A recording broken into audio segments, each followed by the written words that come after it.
Hello guys, my name is Rajendra Sahu and welcome back to my channel. तो दोस्तों, आज कुछ हम टर्म्स के बारे में डिस्कस करने जा रहे हैं जो कि मोस्टली आपने सुना ही होगा जब भी आप कोई नए कार या नए बाइक के लॉन्च इवेंट्स देखते होंगे, खासकर कुछ प्रीमियम हाई एंड कार्स और बाइक्स। तो टर्म्स जैसे कि CBU, CKD, SKD, तो ये सारे टर्म्स होते क्या है, इनका क्या मतलब होता है। और ऐसा आपने सुना होगा कि ये बाइक या ये कार CKD रूट से आ रहा है या ये CBU रूट से आ रहा है, तो ये टर्म्स का मीनिंग क्या होता है, तो ये सब जानेंगे हम आज के इस वीडियो में। तो चलिए स्टार्ट करते हैं आज का वीडियो।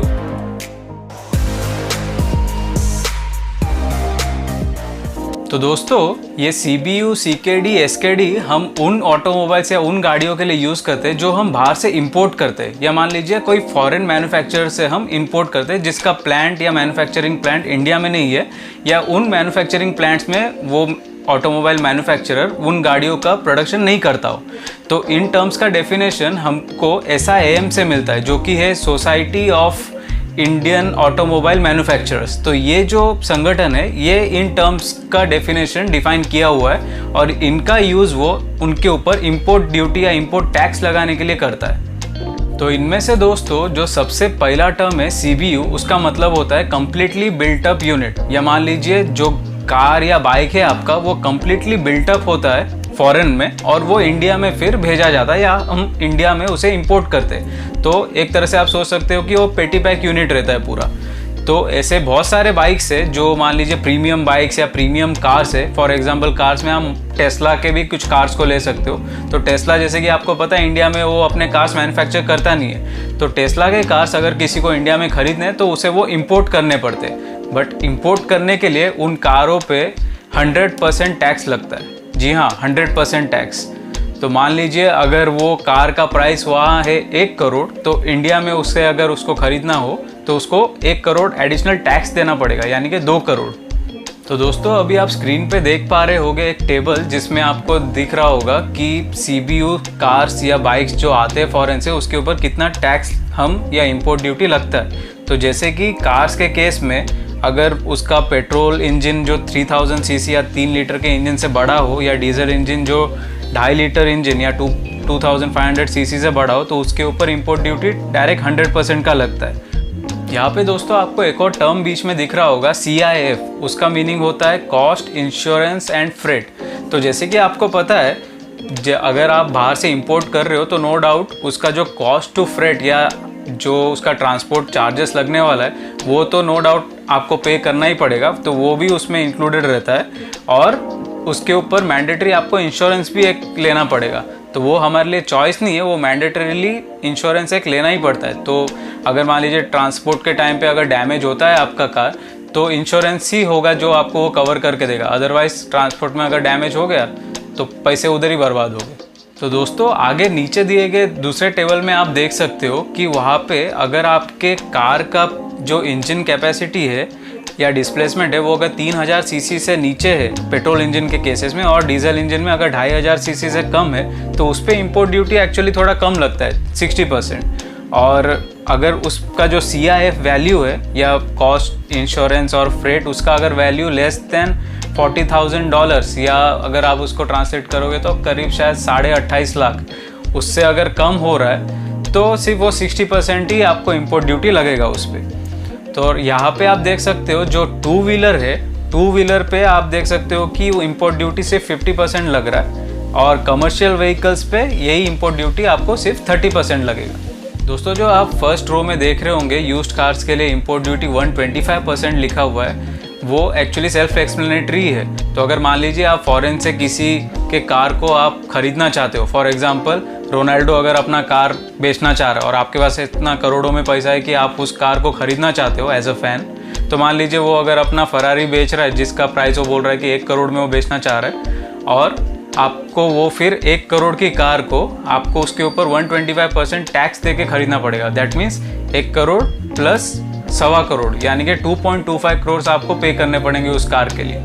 तो दोस्तों चलिए बात करते हैं कि एक्चुअली ये CBU यूनिट्स कार्स पे या कम्प्लीटली बिल्टअप यूनिट कार या बाइक्स पे इतना ज़्यादा टैक्सेस क्यों रहता है। तो इसका रीज़न भी यही है कि इसमें इंडियन पब्लिक का या इंडियन मैन्युफैक्चरर किसी का फ़ायदा नहीं हो रहा है। इसमें जो खरीद रहा है उसके पास तो चलो करोड़ों में पैसा है या ज़्यादा पैसा है तो वो खरीद पा रहा है, बट इससे इंडियंस का क्या फ़ायदा हो रहा है या गवर्नमेंट का? तो इसलिए गवर्नमेंट उस पर हेविली टैक्स करता है, क्योंकि नो डाउट अगर वो इंडिया में मैन्युफैक्चर कर रहा होता तो उधर 2 लोगों को रोज़गार मिलता उससे, बट ऐसा नहीं हो रहा इधर। इसके लिए उसके बजाय वो इतना टैक्सेस उनसे लेते। और हाँ, मैन्युफैक्चरर्स को भी इसमें कुछ फ़ायदा नहीं होता, क्योंकि अगर मैन्युफैक्चरर सोचा कि उन गाड़ियों को वो इंडिया में बनाएगा तो उसको जो खर्चा होगा प्रोडक्शन प्लांट डालने का वो हज़ारों करोड़ों में रहेगा। तो उसके लिए वो सही बार्गेन नहीं रहेगा, क्योंकि ऑर्डर्स भी उन कार्स का बहुत कम रहता है। आपको भी पता है इंडिया में टेस्ला, फेरारी, लैम्बोर्गिनी ये सब कार लेने वाले लोग बहुत कम है। तो मैन्युफैक्चरर को कैसे वो मीन्स फ़ायदे का डील रहेगा कि वो इंडिया में ही कार्स मैन्युफैक्चर करके उनको बेचे, क्योंकि उतना बड़ा मार्केट इंडिया में है ही नहीं। तो उनके लिए भी ये फीजिबल ऑप्शन है कि ठीक है भाई, कंप्लीटली बिल्टअप यूनिट करके ही इटली से वो कार को इंडिया भेज दो।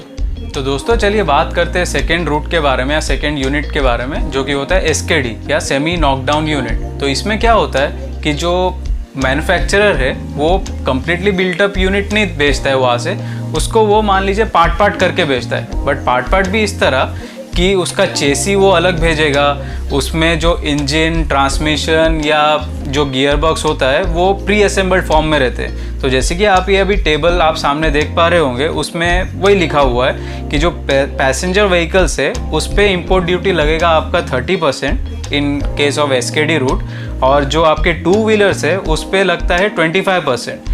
और अगर आप कोई कमर्शियल व्हीकल आप परचेस कर रहे हो या इंपोर्ट करा रहे हो तो उस पर भी जो इंपोर्ट ड्यूटी लगेगा वो 25% ही लगने वाला है।